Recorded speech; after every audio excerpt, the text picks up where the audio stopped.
বনলতা সেন। হাজার বছর ধরে আমি পথ হাঁটিতেছি পৃথিবীর পথে।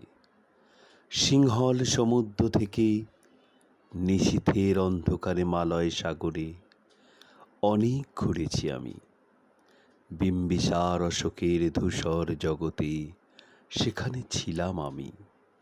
আরো দূর অন্ধকারে বিদর্ভ নগরে আমি ক্লান্ত প্রাণ এক, চারিদিকে জীবনের সমুদ্র সফেন আমাকে দুদণ্ড শান্তি দিয়েছিল নাটোরের বনলতা সেন। চুল তার কবেকার বিদিশার নিশা, মুক্তার শ্রাবস্তির কারুকার্য। অতিদূর সমুদ্রের পর হাল ভেঙে যে নাবিক হারাইছে দিশা, সবুজ ঘাসের দেশ যখন সে চোখে দেখে দারুচিনি দ্বীপের ভেতর, তেমনি দেখেছি তারে অন্ধকারে।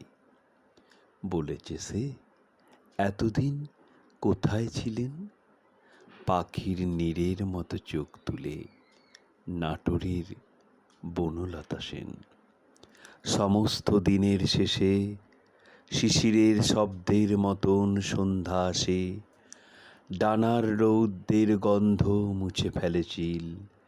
পৃথিবীর সব রং নিভে গেলে পাণ্ডুলিপি করে আয়োজন। তখন গল্পের তরে জোনাকির রঙে ঝিলমিল। সব পাখি ঘরে আসে, সব নদী ফুরায় জীবনের সব লেনদেন।